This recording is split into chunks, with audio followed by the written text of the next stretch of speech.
Hey everyone! We are here to talk to all of the expecting mamas out there or trying to conceive moms who are interested in learning more about finding an evidence based care provider. So I am here with Stephanie Spitzer Hanks, and I am Bryn Hunt Palmer, the founder of the Birth Hour podcast, where we share all types of birth stories. And Stephanie is.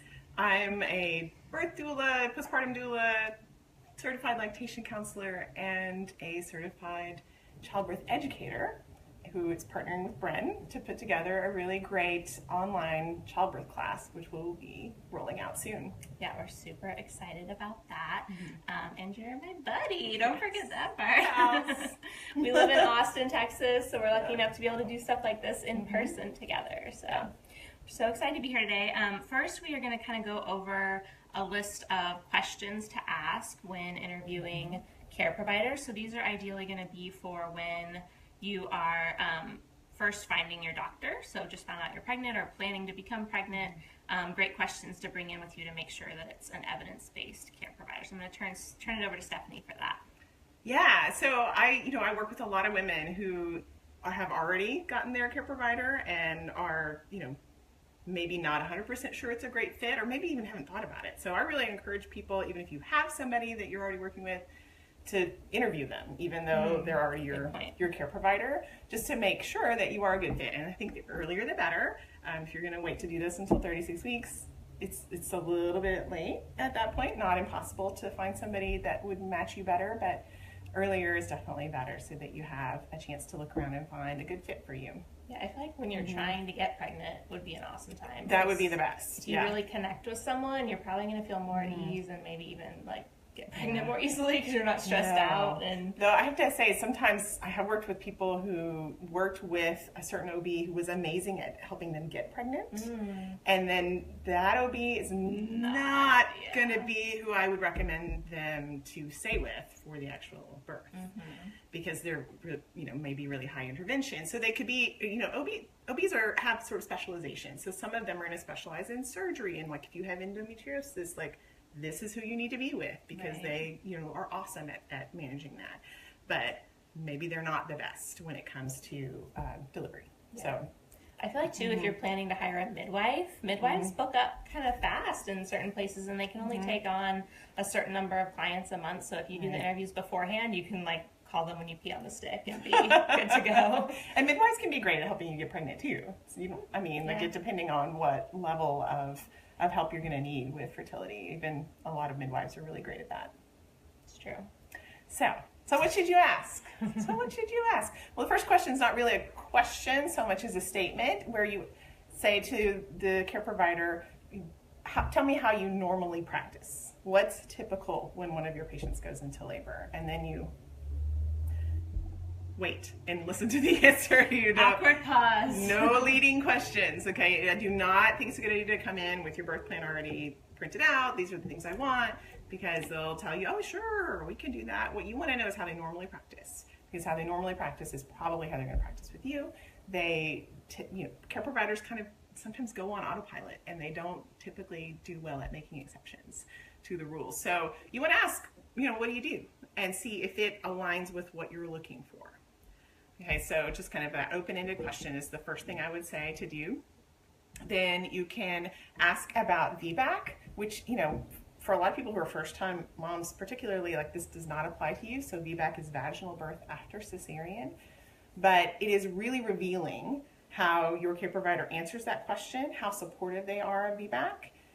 It tells you a lot about how evidence-based they are overall. So even if it doesn't apply to you, this is your first baby, you didn't have a cesarean last time, you can say, well, I have a friend, and so I'm asking, for her, what, I just wanted some more information. And just be curious, come in with a spirit of curiosity and of just like wanting to learn and being really open, because the last thing you want is for this to be adversarial and like, well, tell me what you think, you know. That's such a good like non-confrontational way to do it. Like, right. Asking for a friend. Asking for a friend. I mean, you know, you probably have a friend that applies to. I'm sure, yeah. So ask under what circumstances they would support a VBAC and see what they say. And then I would say another good question to ask is, when do you do inductions? When do you do episiotomies? When do you do cesareans? Those are just kind of the big three off the top of my head of interventions that you want to ask about. And if they say, well, I do inductions when medically necessary. Okay, that's not an answer. So you say, well, when exactly is that?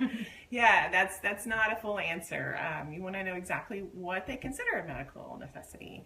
And again, you're going to have some background knowledge. You're going to have to have done your homework and read and, take a great course like the one we're putting together, or, kind of already know what some of the answers you're looking for are before you ask these questions, because if you haven't done any research yourself, you're not going to be able to know whether what they're saying aligns with what you want or what the research evidence supports. So being educated is, step one, number one. But yeah, and then the last question I would say is, under what circumstances in labor do I not get to make decisions? So, how are decisions made during labor with your patients? Because the right answer is you always have the right to make decisions. It's never somebody else's right to make decisions for you. So if they tell you anything other than that, I would run the other way personally, because I want to always have a voice in my decision making for my own body, and I think it's your right to do that. So those are the questions I would ask up front. That, as far as tips to getting good answers, I would say number one is to play dumb and not go in. And even though I'm telling you, yes, be really educated and know everything that you want already, I would say don't project that. Just say, I just really want to know, and kind of, it's something that we know how to do, right? We know how to play dumb and get the answers that we want. Did you mention going past due date? What they do in that situation? I think it's good to ask that kind of specific question, because a lot of people don't think they're going to go past their due date. We all hope we're not, but most of us do the first time. Statistically, you're likely to go past your due date. So find out, how far are they comfortable before they're going to want you to be induced.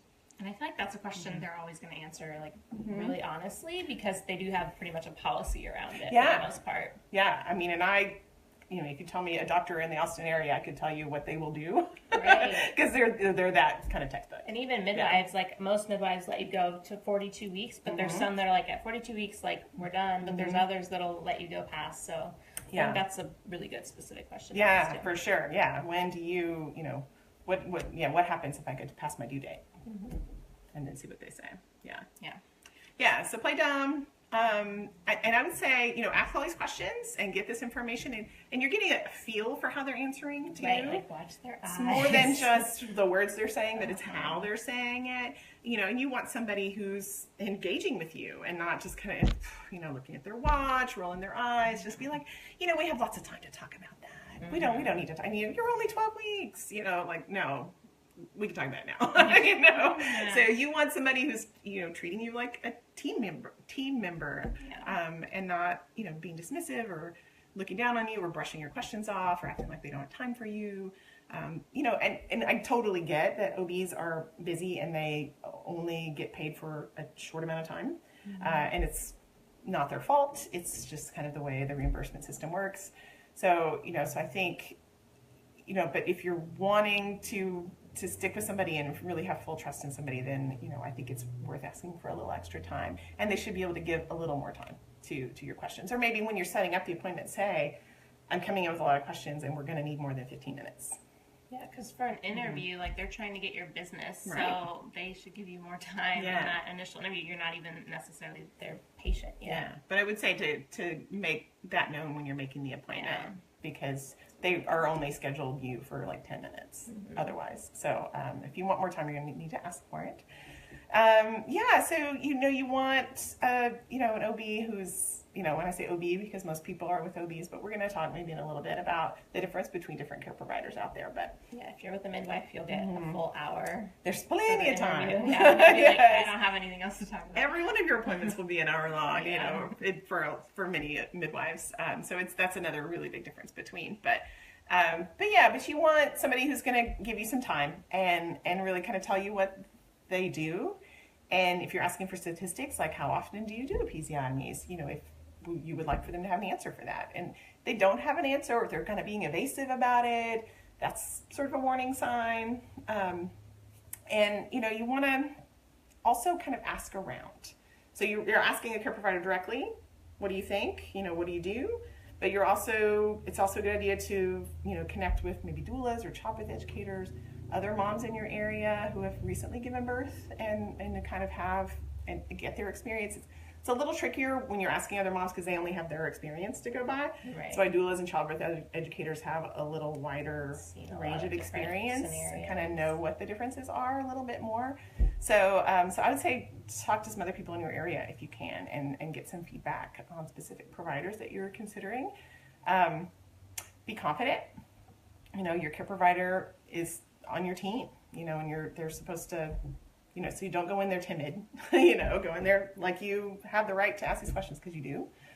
And I would say to have, you know, your list of questions, you know, and this goes for every visit, have your list of questions already typed out, you know, written down, prioritize them, because if they really only have 10 minutes, you want to get your most important question asked first.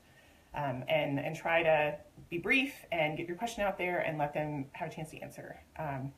Yeah, so, and I think it's always a good idea if you're talking about something specific like their induction policy or, you know, how they support different pushing positions or something like that, to bring in some research evidence that supports what you're asking for. And say, you know, look, I found this scholarly research article, which is always going to carry more weight than like a blog post that somebody wrote, on pushing positions and how not pushing on your back is actually, you know, beneficial in these specific ways. And I wanted to get your feedback on that. So I think that, you know, doctors they're scientists. You know, these are people that are interested in medicine and in science. And so they're going to be more open to hearing if you have some specific research evidence to bring, rather than just something, you know, you heard on the Facebook group live, you know. No, I'm just kidding.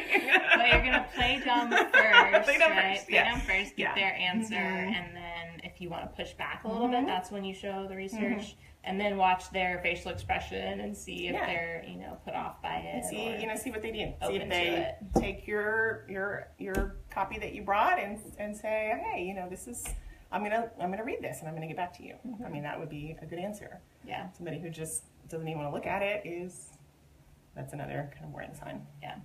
I feel like we've talked about kind of provider red flags throughout a little bit, but what are some of those? It's just a little bit of a reminder. Yeah, you don't want them to roll their eyes, be dismissive. You don't want them to not take your concerns seriously. You want them to treat you like an intelligent person that's in charge of their own body, because you are. You want them not to make, you know, predictions like, oh, you know, I think your baby might be too big. We should probably talk about inducing early or doing a cesarean early. You know, that's a big red flag if they start talking about the size of your baby. Okay, there's not a lot of evidence to support doing interventions based on how much they guess your baby's going to weigh. So be cautious if that comes up. You might even talk about, you know, if you've asked that question about VBAC, if they're really discouraging VBAC or being like, yeah, you know, we don't really recommend that. You know, that's going to be a big red flag. Yeah, and if they are evasive about their statistics, that's another big red flag.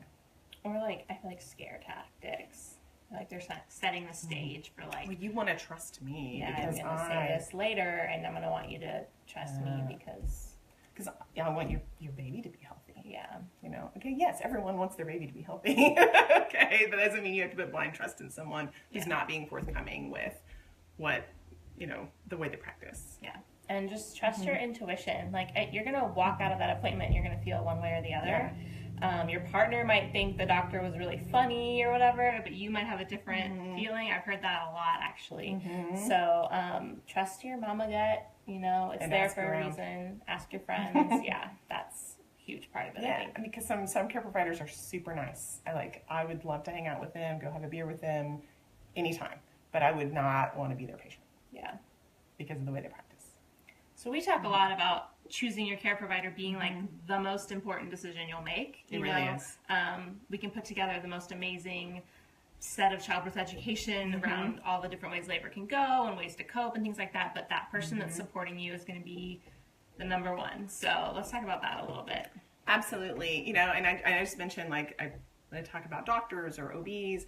because that's what most people choose in the United States. In other countries, it's actually not the case. In other, countries that have really great success rates with their maternity care use more midwives than OBs. So we sort of have it flipped, where there's far more OBs than there are midwives.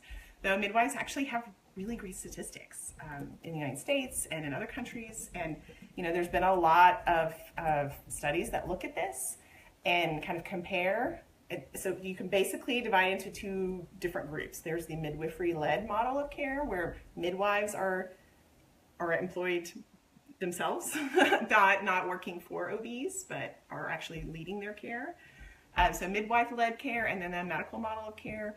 And there's some just really distinct differences in the approach there, and with the outcomes, honestly. So like with a midwife-led model of care, you're going to have fewer epidurals, you're going to have fewer use of like vacuum or forceps, you're going to have less episiotomies performed, you're going to have more normal vaginal births, so like not using non-cesarean or not using some sort of assistance.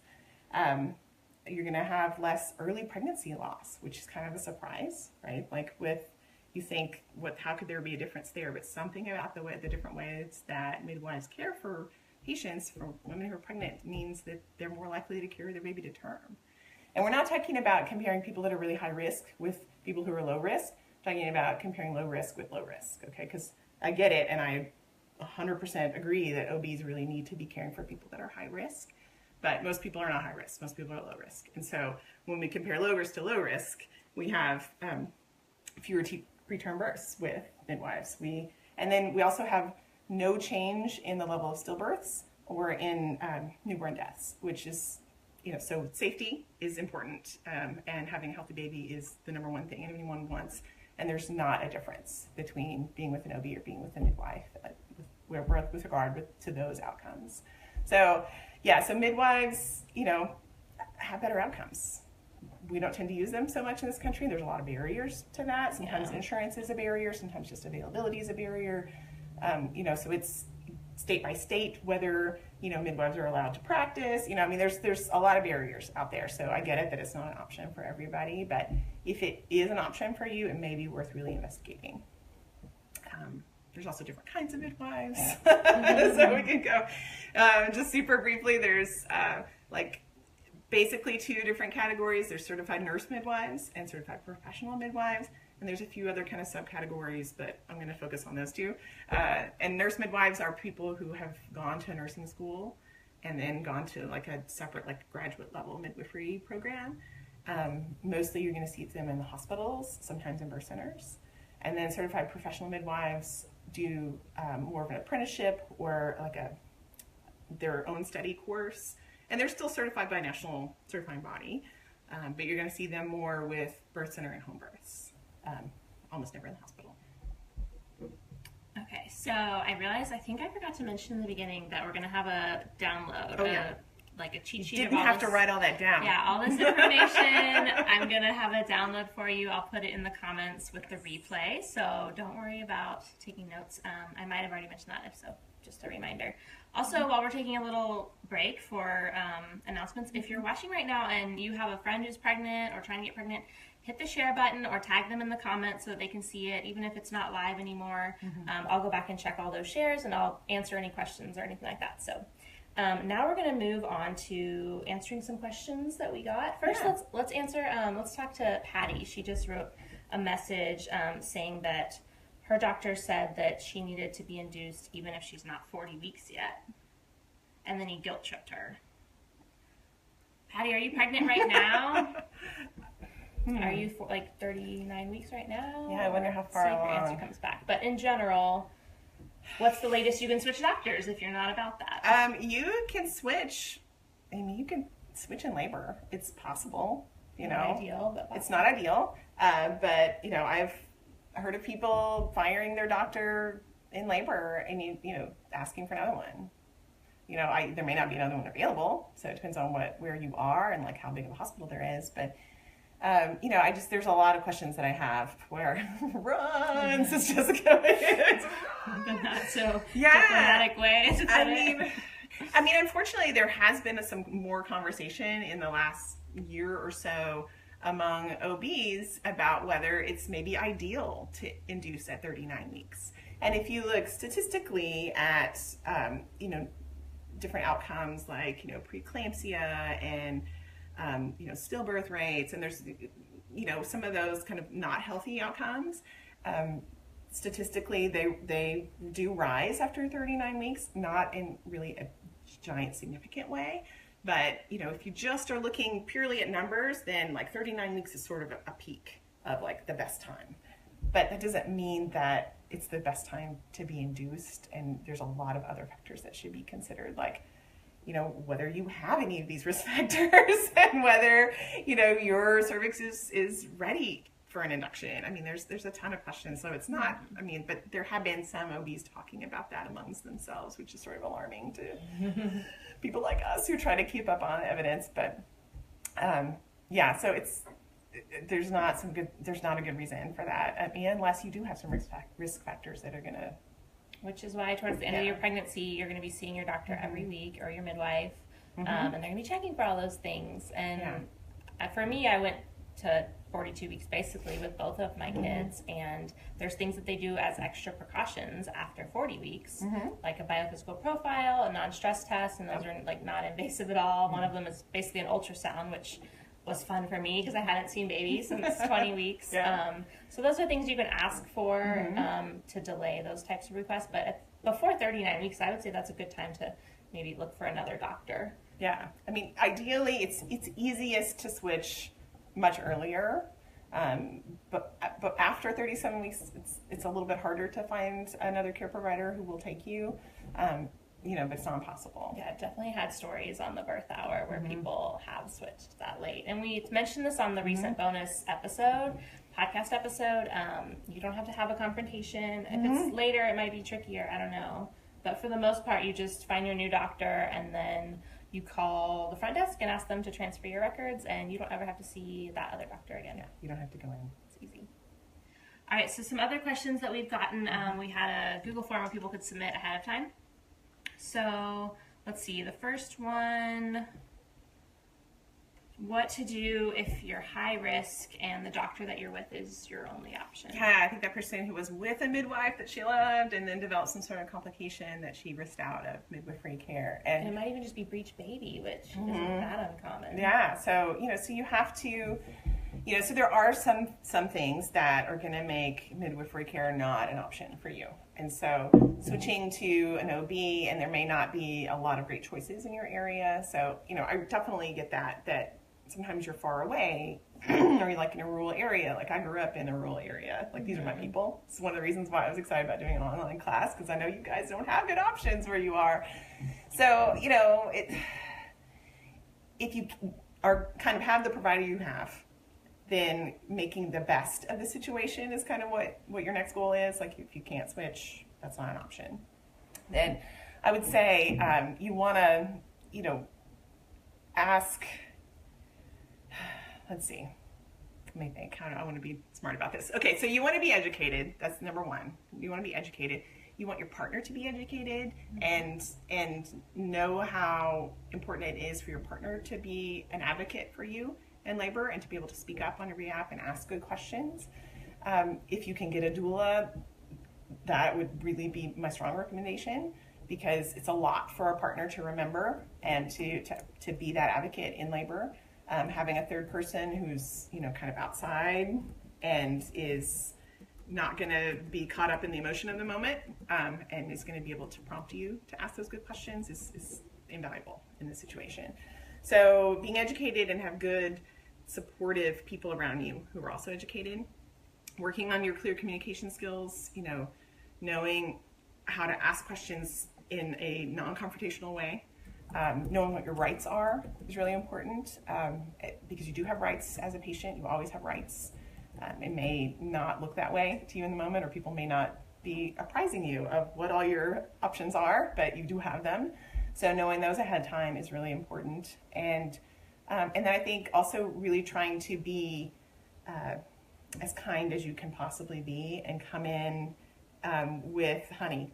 come in with, a basket full of homemade brownies and bring that to the nurse's station before you can get to your room.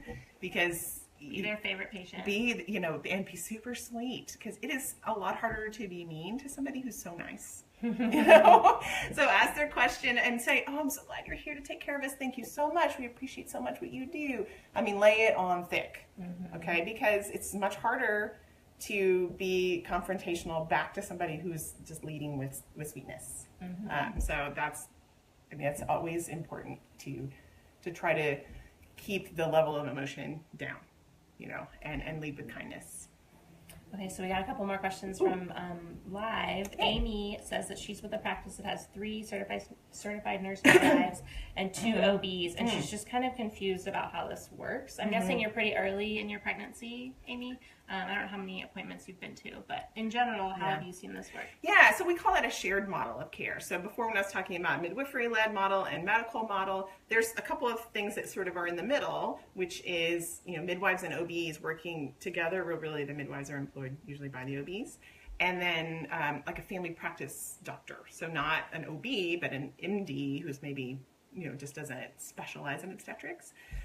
So those kind of middle models, the shared model and the family practice doctor, are going to have outcomes somewhere in the middle. From what I was talking about, midwives have really awesome outcomes and OBs have less awesome outcomes sometimes. And then in the middle is going to be these shared models. It's just because, and the way it works maybe for you, who was her name? Amy. Is, they probably rotate, that's the way it is with all the shared practice models that I'm familiar with. There's going to be one of them on call when you go into labor, and, so you may end up with an OB or you may end up with a midwife. And so it's kind of luck of the draw. The good news is that a lot of times OBs who work with midwives are, kind of lean more towards that midwifery-led model of care, even though their training was in the medical model. So, they tend to be more open to following evidence-based practices and doing more, kind of family-centered care. Seems like a great question to ask, though. Be like, I'm a little bit confused about this. Yeah. Who's going to be with me when I'm in labor? And if you're planning an unmedicated birth, maybe make that known so that they can, be like, if we have an OB and a midwife, maybe give her the midwife and ask. Usually there's just one there at the hospital. And it's my experience. And there's an OB on call, because really, midwives can do everything that OBs can do except surgery and using instruments like vacuum and forceps. That's my understanding. I may be slightly wrong on that, but that's what I think. And so if a cesarean is needed, and I've been at a really long birth, which the midwife was like, I think forceps is what we need to try. I'm going to call the OB and you can talk to her about it. And so my client decided to try the forceps and had a vaginal birth. But they had to call the OB in for that. So, so that may be how it works in your practice. So she's actually 37 weeks. They moved mid-pregnancy from Korea. I just had a friend move from Korea. She was on base there. I wonder if you guys know each other. Yeah, I totally get covered by insurance is kind of what you have to go with. If your doula highly recommends them and other moms, then you're probably okay. Probably in good hands. But it's worth spending your 10-minute meeting next time with them to ask what birth is going to look like. Go tour the hospital. Those kinds of things. That's that number one question. Tell me what happens when one of your patients goes into labor. Yeah. And that's true. We were talking about midwives versus OBs, but when you're talking to your OB, there's other OBs that they work with. So you're really not just talking about this one person and how they practice, but how everybody in their call group practices, because you may get some entire other person that you've never met before. And so, it's important to ask, I think, do you guys all kind of practice similarly? Or is there going to be a difference between you and the people that are on call for you on the weekend or at other times during the week? Or, because in the middle of the night, there's just going to be the one doctor there. Your doctor's not going to get out of bed and come, most likely. Okay, somebody else asked, is there a website that lists OBs that are more evidence-based? This is hard information to find. ImprovingBirth.org is actually working on a tool, and it's sort of limited use right now, but they're hoping to develop it more, where you can look up specific OBs in your area and see statistics for them. So I would check them out. Cool. Yeah. All right, and then kind of going back to when we were talking about if you only have one option for a doctor, somebody submitted a question saying that the doctors right near them, rural area, are not great from what she's heard as far as evidence-based. So she's wondering how far is too far to drive. I think the closest city for her is Las Vegas, and there's great options there. Yeah, so I think she said she's an hour and a half away, which I think is not too far. If she can swing it, you know, I mean, the thing that's going to be in labor, I don't think that's too far. An hour and a half is, I mean, first time labors take a long time usually, so an hour and a half is nothing. But what's going to be, I think, more of a burden would be like those weekly visits toward the end of your pregnancy, having to drive back and forth every week. So if you can do it, if it's, you know, within your wheelhouse to have that kind of time and gas money, then I don't think an hour and a half is too far. I mean, people in the city where we live, Austin has terrible traffic. And I've had clients that live super south, like Circle C. It takes an hour to get north of Austin. And they are seeing, you know, a doctor that's based in North Austin because they're the most supportive. I had a client in Buda, which is the suburb south of Austin, who chose a doctor in North Austin because she wanted to be VBAC, and that was the most VBAC supportive provider in our area. So she was probably driving there an hour and a half, honestly, sometimes, depending on traffic. So, you know, so that can be true even if you're in a city. You may end up driving a long way to get to what you need, but I think it's worth it. And there's time in labor. Okay. All right, let's see. I think this is kind of our last question, unless anybody else. Oh, Gretchen, what are you saying? What is the book that you frequently recommend? Expecting Better. I think that's it. Statistics Explained to Pregnancy. Yeah. Expecting Better. Emily Oster. I don't know. Great book, love it. Yeah, she's actually like an economist, I think. Yeah, she's an economist. And if you know any economists in real life, which my husband's best friend is an economist, they're so statistics driven and like fact based. I love statistics and facts. That, like, yeah, you do too. Yeah. But like to almost in an annoying way.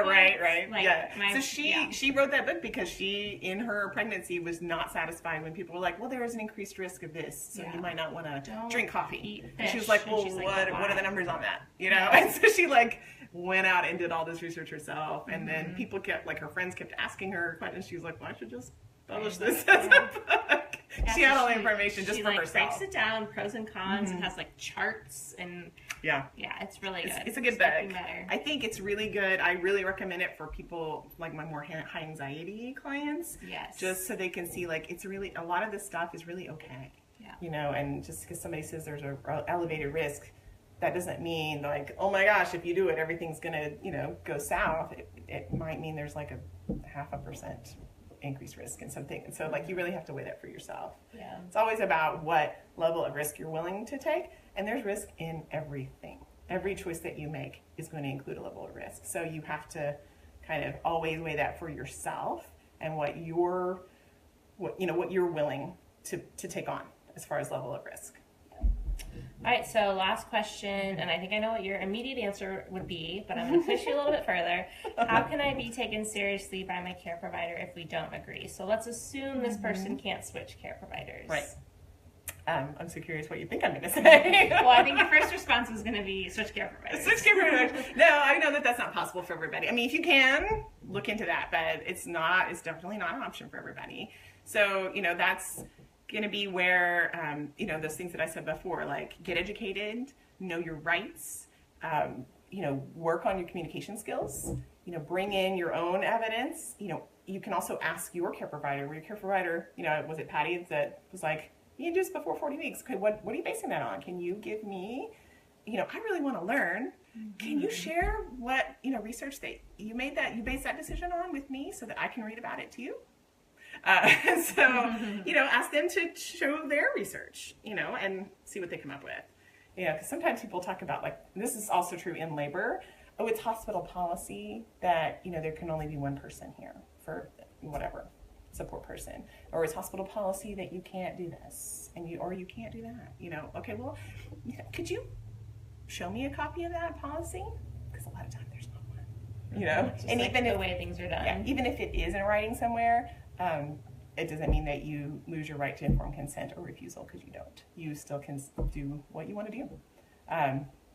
but they may not like it. But, so I say it's really more hospital preference. Hospital policy is really more preference, what they would prefer you to do. They don't have any legal right to force you to do anything or not do anything. Yeah. So I'd be curious to know what this person was specifically, what they were disagreeing on, whether it's like, a non-negotiable or not. But I would also keep in mind that when you're in birth, the most of your labor is going to be spent with nurses. So again, most of your labor is going to be spent alone. Butter up the, alone, unless you brought your doula. You're going to be by yourself. Nurses, and just know that maybe when the doctor comes in, you're going to have to push for what you want a little bit more. Yeah. Oh, when I see Joyce Dykema here I recognize you from online. Hi, Joyce. I'm also an evidence-based birth instructor, which is where I get a lot of what I'm saying. But she says that there are savvy birth workshops for parents and for professionals, and so it might be worth kind of looking to see if there's one of those in your area, because that's going to be far and away your best way to to get to really understand exactly what your rights are and to get really concrete strategies for communication with care providers and with health professionals, including like nurses and other hospital staff. Yeah, highly recommend Savvy Birth workshops.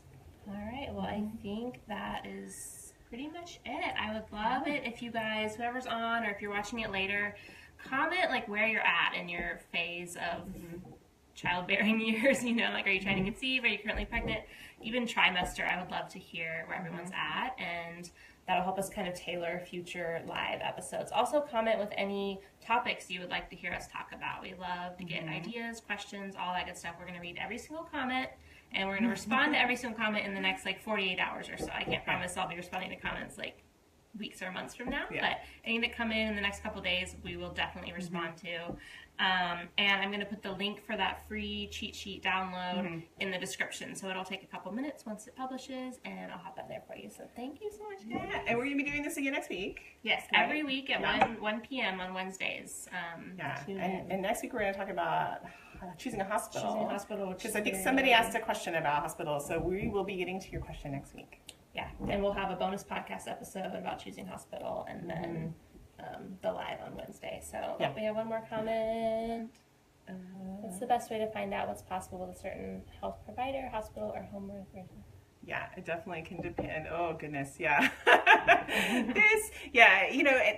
Different locations for your birth, it really does vary a lot. And maybe we should talk about this some next week when we talk about choosing a hospital and looking at statistics for hospitals. We can talk about what the other options are, if birth center or home birth, and kind of how those all stack up against each other, pros and cons. We can talk about that next week. We'll cover that next week, so come back, Lindsay. All right, bye guys. Have a good rest of your week. Bye.